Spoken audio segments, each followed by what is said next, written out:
on. Hello, you guys, and welcome to the Women's Cave. Wait, no. Come on, I get to beat you with that. I haven't been in studio for the longest time. That is true. I haven't been in the studio. I've been doing all the hard work, the behind the scenes work, the meetings. That's true. So I should have welcome to the Women's Cave. I'm Jade, by the way. And I'm Winona. And I forgot the rest of this because it's been a while and I'm still on London time. I'm really sleepy. I mean, me too, but you know, I've had like 17 cups of coffee. Oh, shush. It's just because I'm allergic to coffee that you always have to bring that up. Okay, no. It's not because you're allergic. Why would I break? That would be hurtful. I'm not being. Okay, all right. You're not making. Never mind. No. Not now. I'm taking it back. Okay, yay! Thank you. Are we back to loving each other? I love you, Winona.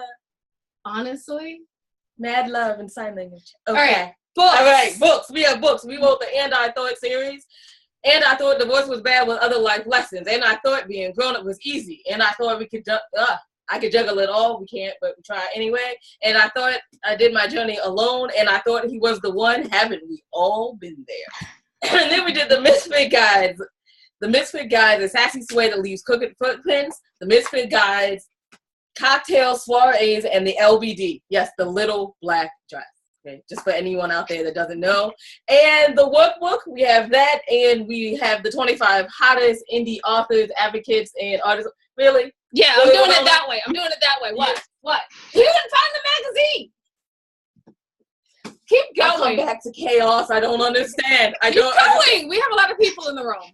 But I don't know what else you want me to say. And we also have the TV show Just Right in Life. The docuseries. The docuseries. Okay. So you can watch that on Amazon or on Channel 18 in California. Okay, and also you can check out anything that your ladies are doing and the charities we probably support on andwethought.com.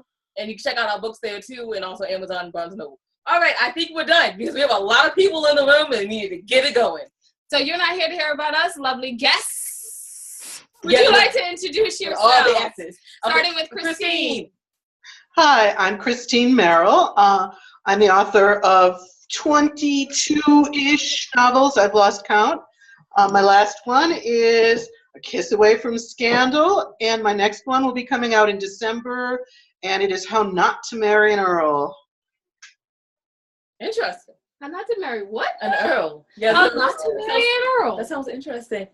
Yeah, all right. I was about to say something, but I'm going to keep that to myself. Because Mr. Axelrod? Yes, I'm the next victim. Hi, I'm Dr. David Axelrod. I'm Volusia County Poet Laureate. That's in resident in Daytona Beach, Florida, where I'm also the director of something called, if my shirt could show on screen, Creative Happiness Institute. It's a cultural arts organization. We get some funding, private and public. And with that, we do many writing events. We're doing, for instance, a big slam event in Port Orange on August 24th with big cash prizes. Slam Master Kevin Campbell will coordinate that, but I'll be there probably being a judge. Other than that, I'm a poet by art and I write whatever else I can get a contract to do. So I've had 23 books published. More recently, All Vows by Narala Press. Anyway, that's enough about me because we have many other talented people and I'm looking forward to meeting them online, on camera. Okay, so thank you. It's Mr. Holman now, right? Mr. Holman. Okay, woo! Unless we messed it up and you're Dr. Holman, in which case we apologize. No, I'm not Dr. Holman. My name is J.C. Holman. I'm the author of half a dozen books of creative nonfiction, mostly very heavily researched stuff, and I'm actually in the kitchen of an archive in Florida as well at the moment. And I'm now working on a book about the man and the woman who are counted as the mother and father of gynecology. Oh, all right. I don't mean to laugh at the topic, but it looks like an archive is, I expect a lot of books and things, but I'm in the kitchen. I'm stuffed away in the kitchen of the archive. Okay, that'll do. While you're at it. Honestly, in my opinion, you're in the best part because I like to eat a little bit more than I like to read. Just a titch more. Just a titch. Okay, and the next is Luana Helena. Hello, I am Luana Helena. I am the author of One-ish book. I like that when Christine said it. It's actually just one for now. It's a Party of One, Single Success. There's the glare. Okay. And it's just kind of a guide to being a single success, not just being single, being good at it. um, Besides that, I also am a voiceover artist. I do voiceover recording, ads, and so on. I also have dogs, three dogs, who are miraculously being quiet right now, but I understand, Christine.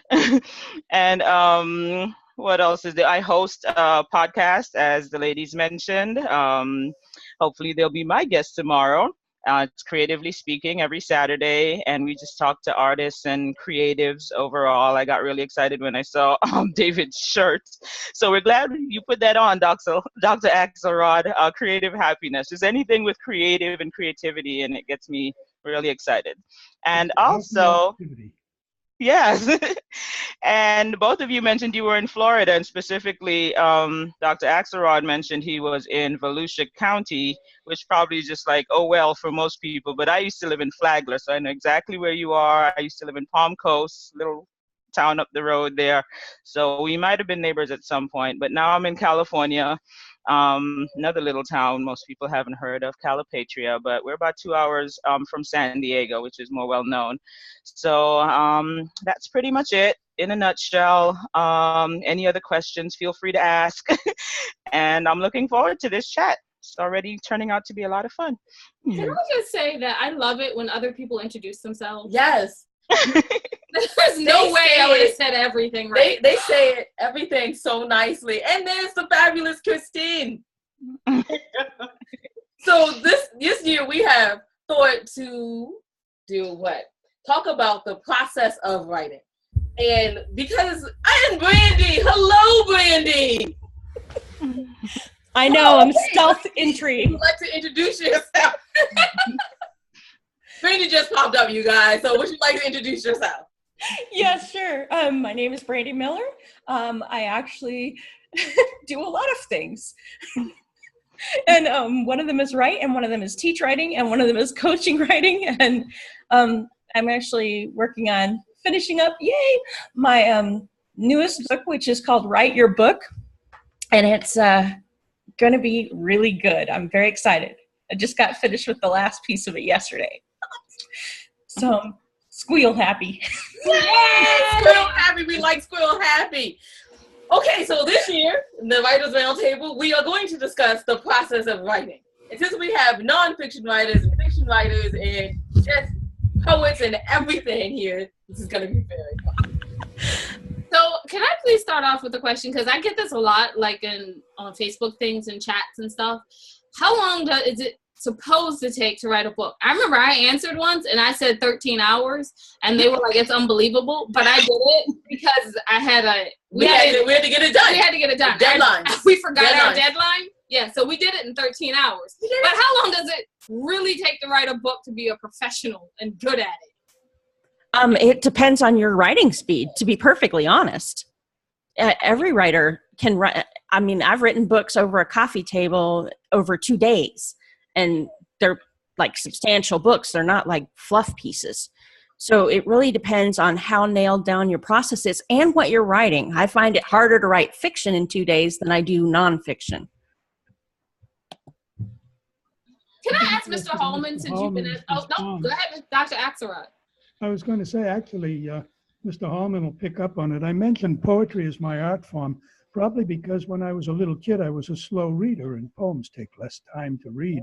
It seems they take less time to write because I can write in a little notebook. I still write by hand and build up, call it a journal or otherwise, kind of a mine I can go back to and get those kernels, those ideas. And I might spend a day thereafter or other periods of time polishing a poem. But when I did my nonfiction book, an as told to and a critical biography of a pioneer woman's rights advocate, Merlin Stone, whose own book sold well over 1 million copies, When God Was a Woman, that book I rushed to get. done, and it took a year and a half. And I'm sure Mr. Holman, doing archival research and writing about, would I be correct in calling it a critical biography? Such books might take years to properly research and complete the scholarship, but the bridge between articles and the as told to narrative I did, even that, sitting with the person telling his story, the life partner of Merlin Stone, took 3 months just to get the story started. And again, months more to polish. It is so variable. Other authors, I'd love to hear how you work. Dr. Mr. Holman, since he's referred to you like 3 times in that, as like the little, like, what do you call it? As the citation notes, would you like to rebut? Would you like to say something? Not rebut, add, yes. There's nothing really to rebut. I agree that it depends on what you're writing, and everybody's got their own different style as well. I don't think there would be one answer. I can only really speak for myself.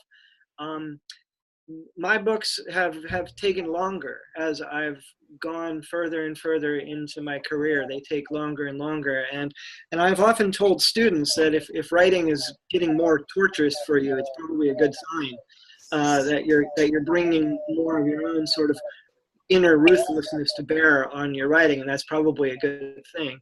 But in general, for me anyway, I think of about 20 months. So every time I've signed a contract, I've insisted on 20 months from the time of the signing of the contract to the delivery of the manuscript. And usually there's going to be a good bit of work prior to the signing of contract. So 2 years ballpark, I would say. I love that term you just used, inner ruthlessness. Did I hear that correctly? Yeah. Oh, definitely. Definitely. Christine, since you're here.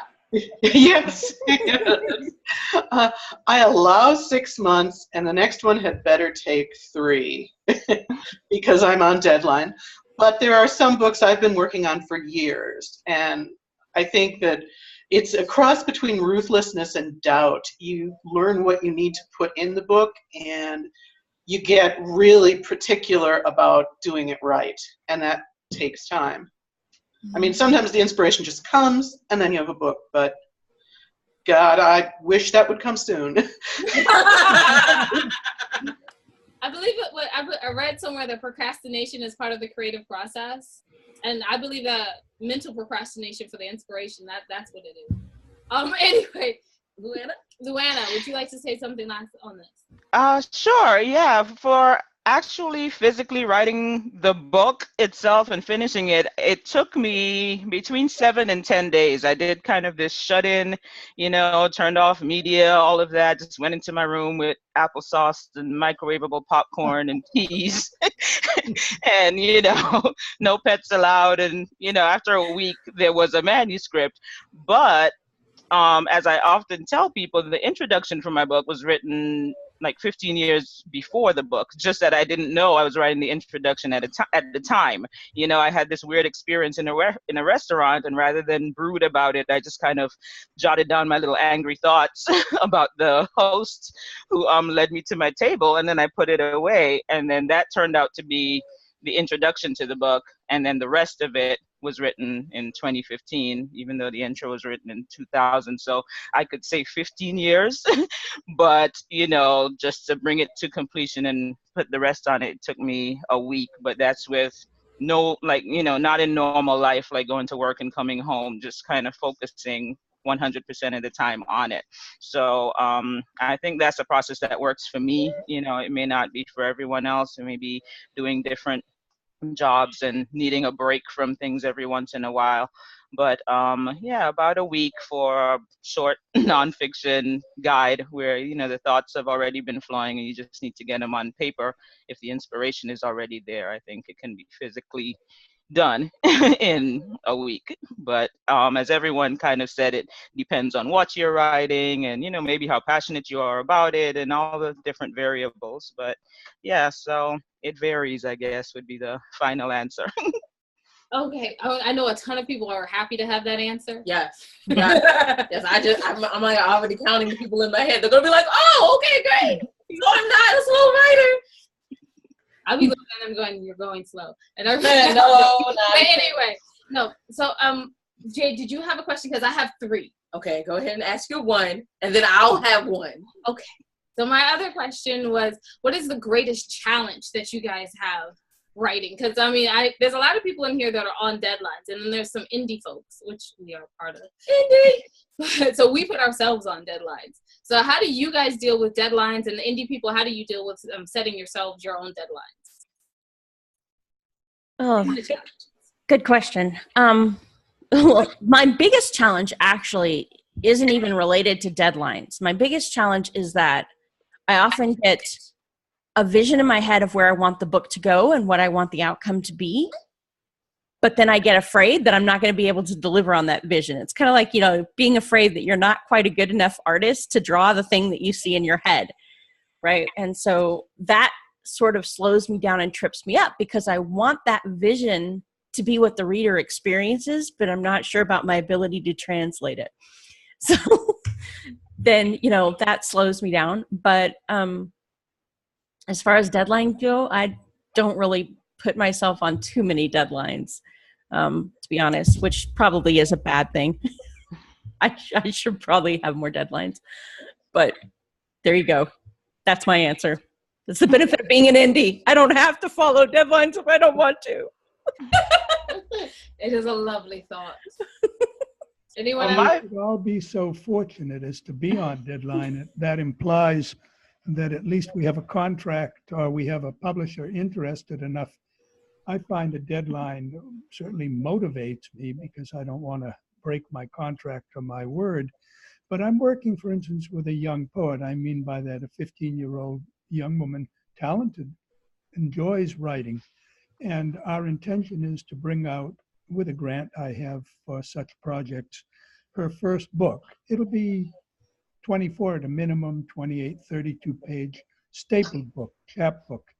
And when I met with her over the weekend, I said, now you've already got 20 or 24 poems, but we want to have 40 or 50, I would hope at least.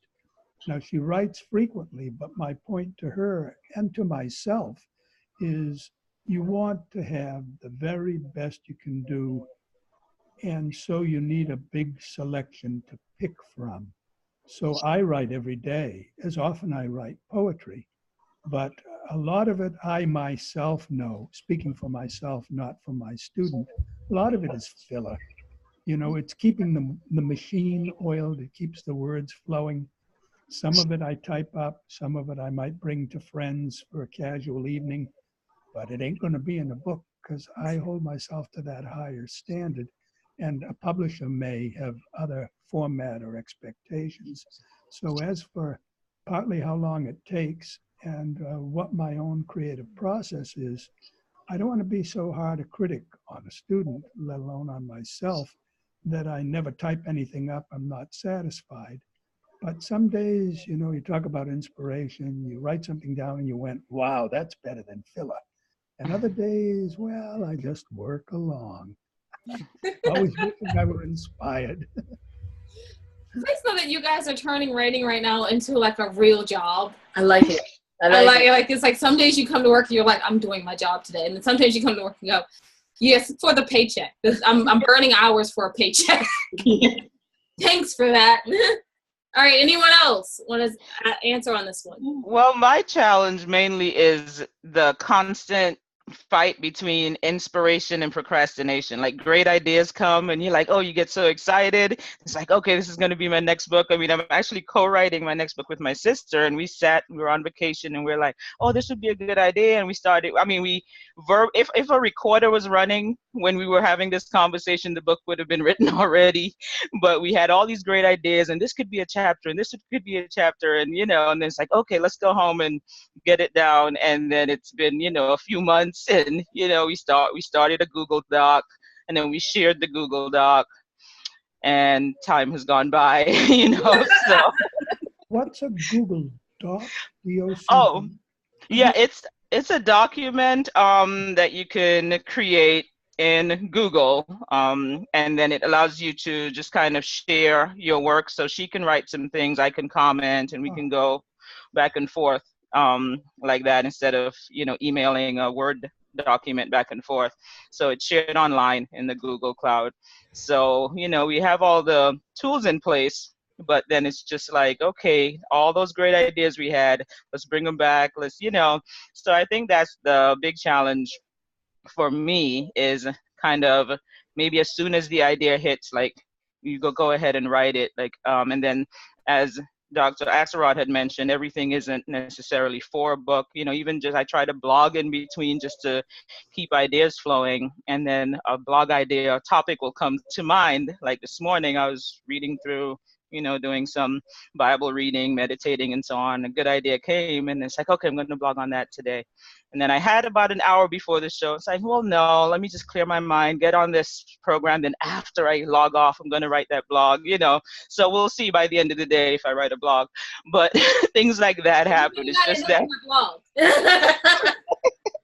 So it's just that inspiration versus procrastination, and a little bit of what Brandy said. After a while, you start to overthink it. Like the first idea is the great idea.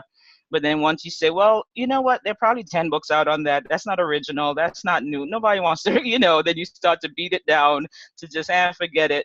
So I think that's my biggest challenge. And, maybe some other people can relate to that, but just pushing through it anyway and putting it on paper or on screen or whatever you have to do to get it out. So now we have Christine and Mr. Holman that haven't said anything on this. Do you guys wish to answer this one? Oh, sure. Right now, just avoiding distractions is the hardest thing. There's the news, there's the TV, there's, the housework, there's everything else that part of my brain says needs to be taken care of right now. And then there's the actual work, which involves me sitting in a chair and just living inside my own head. And once I break into that barrier and just shut the world out, things go much faster. Other than that, it's like the less you want to write, the more you actually have to write to get the kernels of goodness that David was talking about, and getting rid of the filler. There has to be a lot of junk on the page before you get to the good stuff.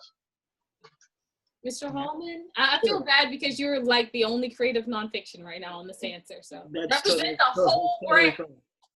That's totally fine. I think for me, the short answer would be discipline, and the longer answer would be that well, what does that really mean? And I think what it means is the willingness and the ability to organize your life socially and economically so that you can dedicate the best hours of every day to your work, at whatever stage it's in, whether that's researching something or executing the actual prose or whatever. And I think it's much easier said than done, both internally for our own internal psychology to, as Christine said, block out external stimuli, but also being sure that you're willing to make the kinds of necessary sacrifices economically, or you're just willing to surround yourself with the kind of people who understand why it is that you need to pull yourself away for X amount of hours per day,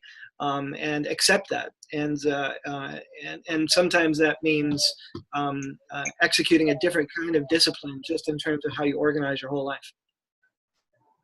Jade, do you have that question? If not, I have one.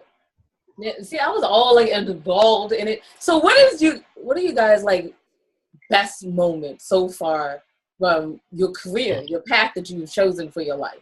What is your best moment? The moment where you were like, yes, I'm so happy I chose this career.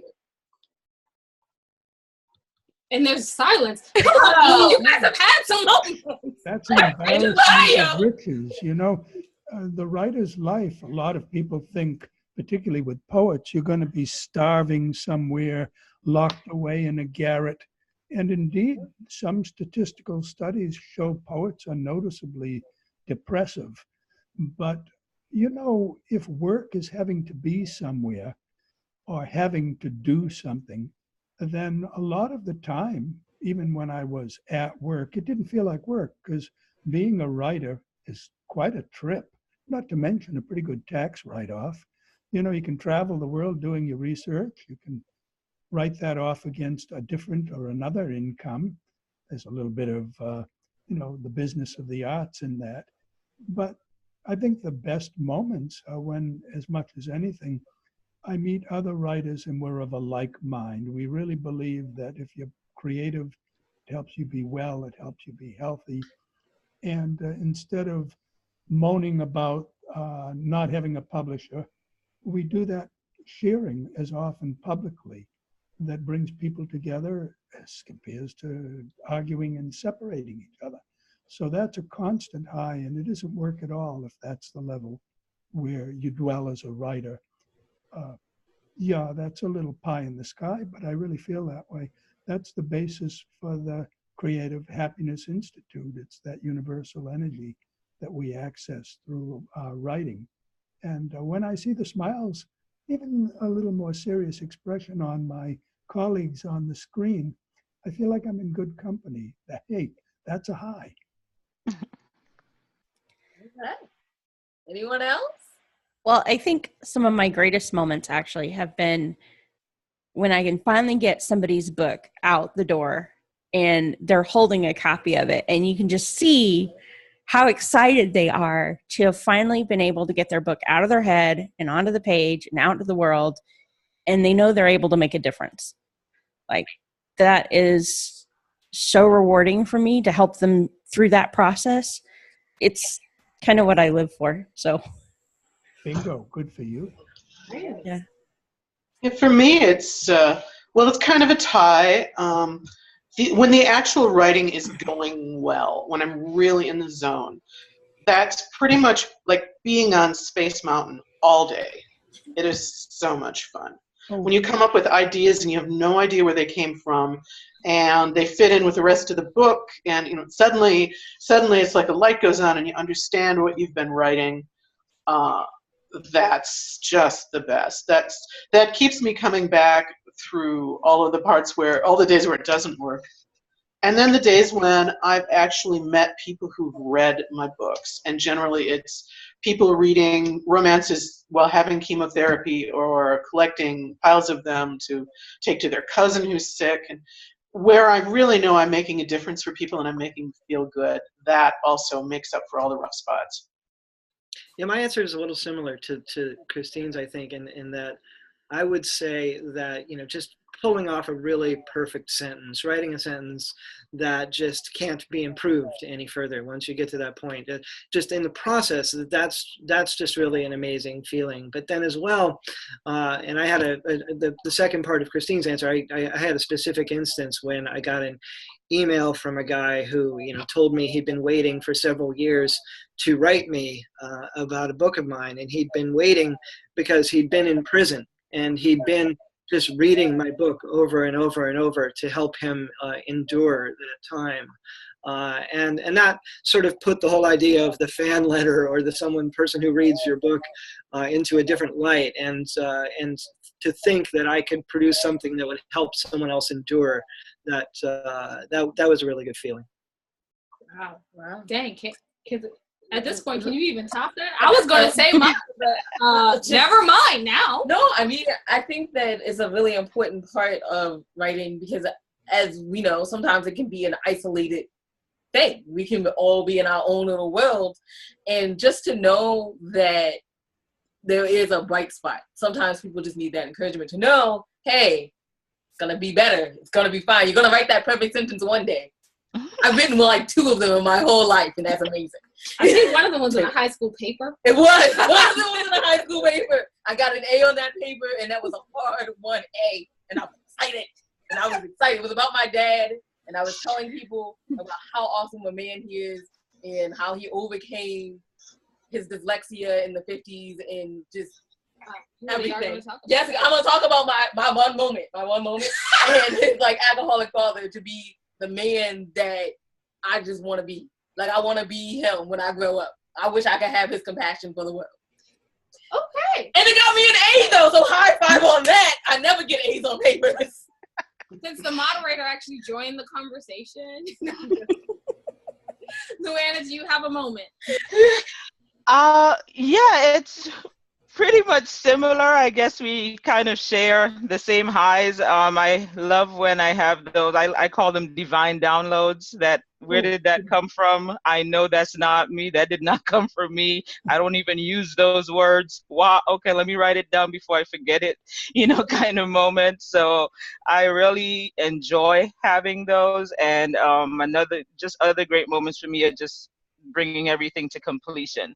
Like when you hit send, whether it's on CreateSpace or you guys might send off to publishers and get that approval or whatever, but just to know you're done. There is like being on the other side of Brandy's high moment, being that writer with like, oh my gosh, it's in print, or there's an ebook version, I can download it and read it on my Kindle. Not that I need to read it, I wrote it, but I just want to see it. And there's an audio book. You just get really excited about it's finished. It is finished. So those moments of completion, and then just those divine downloads, I call them, where things just come to you and you're entrusted with that information, and it's now you feel the responsibility of getting it out exactly the way you heard it, because someone needs to read it. Maybe somebody in prison, like Mr. Allman said, but somebody has to read it exactly the way you heard it, and then you kind of get very sober in the moment, and curb your enthusiasm and take the job seriously and go with it. Can I want to say my proud moment. Oh, your proud moment. Oh, go ahead and say your proud moment. I'm sorry, Winona. It is so trivial, but I'm a narcissist, so I have to say it. It was when I first saw my own reality TV show. Docu-series on Amazon. And I was like, what? I can press a button. And then I watched myself again in England. I was like, I'm okay. All right. Are you done? Nothing to do with the book. Nothing. Are you done? Are you done? Okay. My last question is famous. It is the last question. You said 25 minutes. 25 minutes. This is the last. Do you guys have 5 more minutes? No. I do. We got 5 more minutes. Yes, I get to ask my question. I wrote it down and everything. Hold on. So my last question before we chose working the progress process then was, so when you have like a contract, how do you get one? And then B, do you feel that you sell out if you use your writing for money?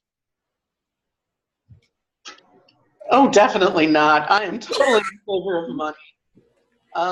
And I have said, when my editor particularly says, what motivates you to write? I always say, money. because if they just think I'm going to do this for love, they're not going to pay me.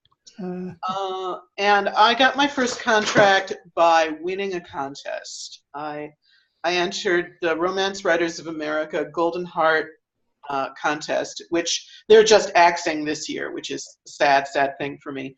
But it was a contest for a completed unpublished manuscript, and it was judged by editors. And my editor found me through that. I won the contest. I didn't hear anything for a couple weeks, and then I got this magic email asking to have me under contract. And it all went from there. Nice. Anybody else? No? Okay, so my great question wasn't that great after all. Well, I don't have contract to deal with, so that part I can't answer. What was the second half of the question? If you use your writing for money. Yes, I do, actually. My writing is what makes me money. And no, I don't have any guilt over that, because I know what money is. Money is nothing more than a sign of two things. It's first, the amount of trust that somebody has in the results that you can give them. And the second part of that is the commitment that they have to getting those results. So like, for instance, you're not going to pay a dentist to get a root canal if you don't need one, because you have no commitment to getting one. It doesn't matter how good the dentist is. It's not a reflection of their ability. You just have no commitment to getting that result. But if you've got a abscess tooth, you have all kinds of commitment to getting that taken care of, and you will definitely pay the money. So when Christine gets paid for her books, what somebody is lacking in their life is romance. And she's helping to fill that need. And the reason that her readers keep coming back to her and keep being willing to pay her is that they know that she can consistently deliver the results that they want. So there's no guilt in that. It's a sign that she's doing the right thing. Yeah, really well put. You know, again, apropos, people think poets starve. I take great pride in the fact that I have 22 books of poems, and none of them ever lost the publisher money. At least we saw them break even. Of course, it was always helpful if I happened to be teaching creative writing and I required my students to buy the book. Other than cheating a little, that helped the publisher a lot. And the best advance I got was for the nonfiction book I did.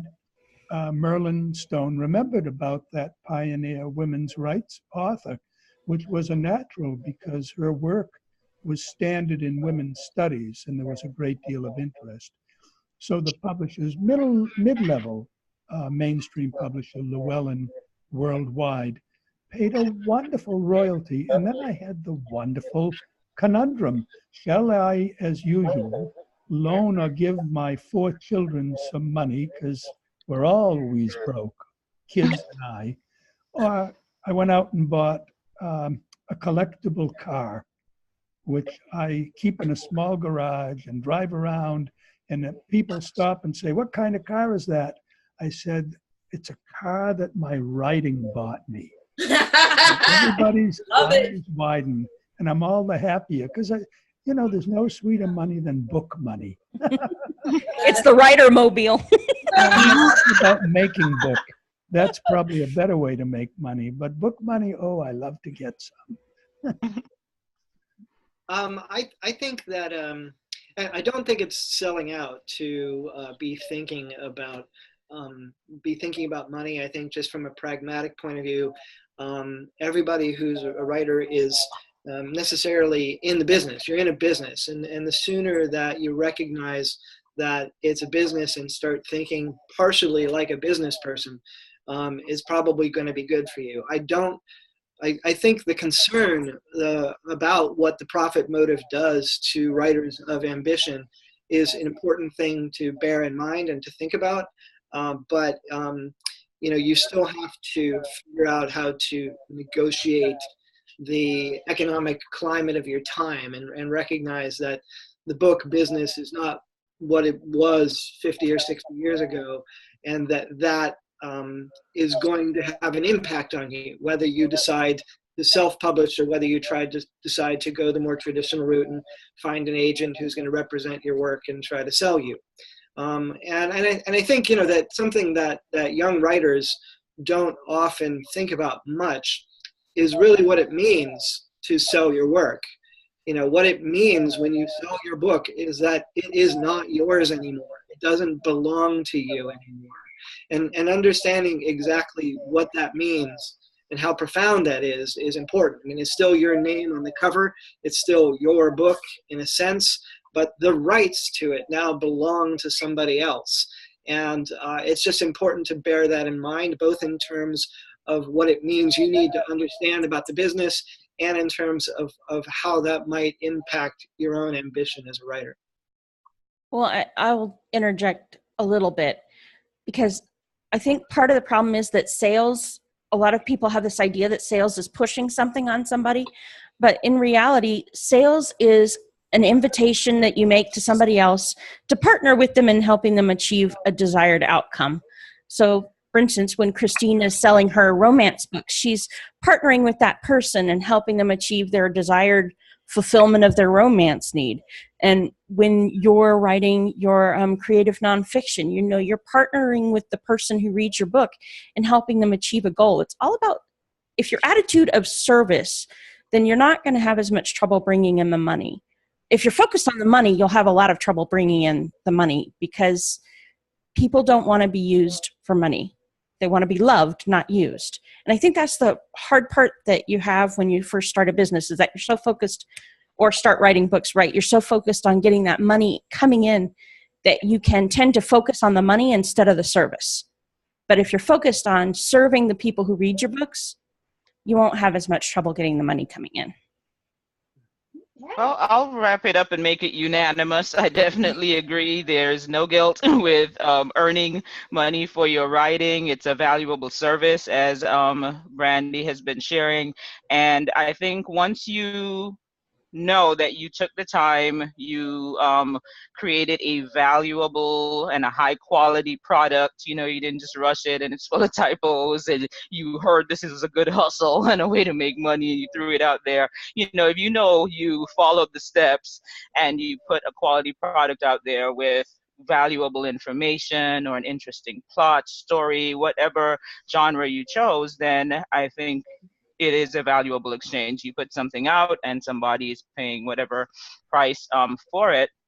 And there should be no guilt and no feeling of selling out, just, you know, pretty much walking in your purpose as a writer. That's what you do. And then you are connecting with readers who need books to read, and you wrote books, so it's, you know, the perfect partnership. And that's the second question. The first one, I do not have any contracts. I know Christine got hers by a contest, and if any of the gentlemen would like to share how they got their first contracts, it would be interesting to me to see if that's a possible future route for me as a writer. I'll tell my story. You know, it's I studied fiction in graduate school at the University of Iowa and Johns Hopkins, and published a bunch of short stories, wrote a novel that didn't sell, and then wrote a book proposal for a nonfiction book that also didn't sell, but had one editor who liked the proposal enough that he wanted to see something else, and that's where the first book wound up coming from. And you know, that what I think that quick narrative skips past is you know, a lot of the pain that was involved in writing a book that didn't sell and writing a proposal that didn't sell. Those were really soul-crushing events, and I think that you know, that's more the rule than the exception, that everybody goes through that. The proverbial novel in the drawer, and you know, and having that moment when your agent, if you're lucky enough to get one, you know, says to you, mine did to me, well, do you have any other ideas? You know, that's a big part of the writing life. And even though I've managed to sell 6 out of 7 book proposals, that first one didn't sell. And you know, and you know, and that was an important lesson. Thank you. That's depressing. And I have a poem going to write about that because it just came to my head as you were talking. And I do have several manuscripts in my drawer that will never see the light of day. And looking back at them, they really were horrible. There was a reason that those didn't sell. So yeah, the one that got me the contract was probably book 3. You know, lots of words to get me there. Yeah, I've written half a dozen books before I wrote the first one that got published. And that was, I'm glad that those other 6 didn't actually get published, because, you know, they're not. I look back at it and I'm like, wow, you know, there's enough plot holes here to drive a Mack truck through. So, you know, it's about learning your craft. I think those first few books actually really help you hone your voice and develop your skill and start finding your way of delivering that makes you unique. True. Okay, so last question. Go ahead. Where can people find you? And thank you in part, Mr. J.C. Holman. What's next? I told you I was taking it. Wait, so am I going first here? Oh no, remember you said, oh, you're supposed to ask what's next, and I said, oh, I'm taking that, Mr. Holman. I will use okay. now forever. So whoever wants to go first. No pressure. No pressure. So where can people find you, and then what's next? Okay, so I'll go first since Okay. I can be found at my website, jchallman.com, jchallman.com. And I'm in the middle of what is going to be, I hope, the book of my career. And so what is next is going to be the continued process of putting that out. And in the meantime, I'll be working on essays. I've got a couple of reviews that are due, and those kinds of occasional writings. But the big book project is what comes next. Nice, thank you. And for me, Into that, can you give us one line, like one thing you would tell a writer that was just starting off, just like one sentence? Is that me? Yeah, sure. Oh, sure. I think the one thing that can't be taught in any kind of creative writing program is discipline. So I would say cultivate discipline. Thank you, Mr. Holman. Thank you. Yeah. Brandy, because you're just next on my screen. Oh. Who's next? I think Luanna actually wanted to go next. Oh, well, fantastic, Luann. Okay, thank you. Yeah, I am at luannahelena.com, LuannaHelena, my first and last name.com. And you can find my books there and then other projects that I do. As I mentioned, I'm a voiceover artist and I also narrate other authors' audiobooks. So those are available there as well. And what's next for me is I'm going to blog today, as promised. and then in the not so far future, hopefully, book number 2, All the World's a Stage, which is just kind of parallels between actors' lives, rehearsals, everything, and how that plays out in our real lives. You know, taking the discipline of theater and applying it to everyday real life. So hopefully that's coming out, I'm going to say this year. I predict and declare and decree it will be done in 2018. I'm making my own deadline by December 31st, 2018. Book number 2. There you go. And your question. What advice would you give a writer? An aspiring writer, I would say just write. You know, I spent a little time in the Army and then I had trouble with just push-ups, and I used to go to my drill sergeant, what do I have to do to get better at push-ups? And he would just say, do push-ups. I said, I can't. I do 1, I fall down. It's like, well, just keep doing that. 1 will turn to 2, and eventually it turned to 12, which is what I needed to pass my PT test. But so yeah, write. You know, stare at the back page, the blank screen, and just write, my name is, and I was born, and I'm, you know, just write about your cat. You know, just get it out there, and every day will get better, and you know, until you lead up to those manuscripts and that's you guys were mentioning you can look back at now, and you know, you'll just get better that way. So right, the end. Love it. All right. What I'm currently working on is that I'm so squee happy about is the actually write your book. I am just putting that finishing touch on it, so it should be ready to go. I'm going to launch it in time for our Las Vegas Experience Writers Retreat in October, so that's exciting. And then also, I'm going to actually commit to finish my If Words Could Kill book by October, because that has just been a project that's been going on way too long, and I want it off my plate, and I'm excited to bring it out to the world anyway, so... It's just like one of those things. So those are the 2 big things that I'm working on right now. Okay, and you're... What would you tell a aspiring writer just coming out? Right. Stop expecting perfection with a rough draft. Write the biggest pile of crap you have ever written and be okay with it being the biggest pile of crap you've ever written. You can always go back and edit later. But if you don't get that first book out of you, you won't get the next book out of you either. Cool. I like it. Mr. Axelrod? Dr. Axelrod. I'm sorry. So that and $5 gets you coffee at Starbucks. The doctor was fun, though. By the way, I also went to Iowa. It was a great place to be as a writer. So there are 2 places you can look me up, and everything connects out of that, including my email address. But if you go to poetrydoctor.org, you know, one word, poetrydoctor.org, or the creativehappiness.org, which takes you to the nonprofit group.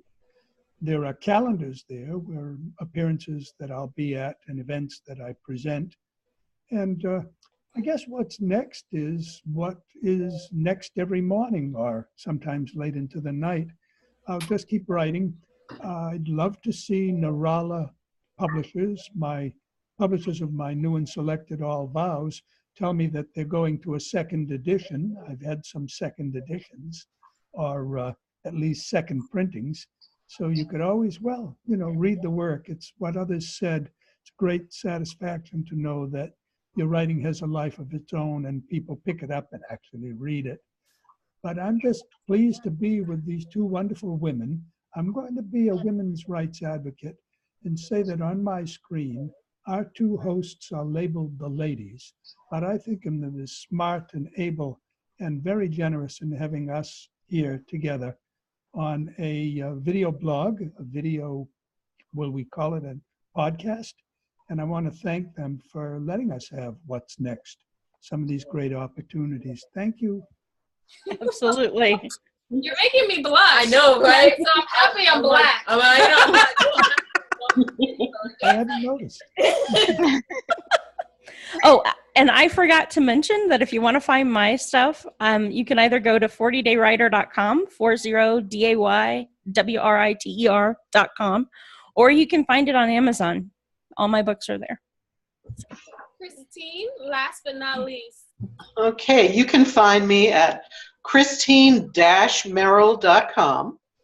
I'm on Twitter as double_cheese, double cheese with a line between them. I have Christine Merrill Books on Facebook, and I am currently on Skillshare.com with some online writing classes and the Binge-Worthy Fiction Workshop. Nice.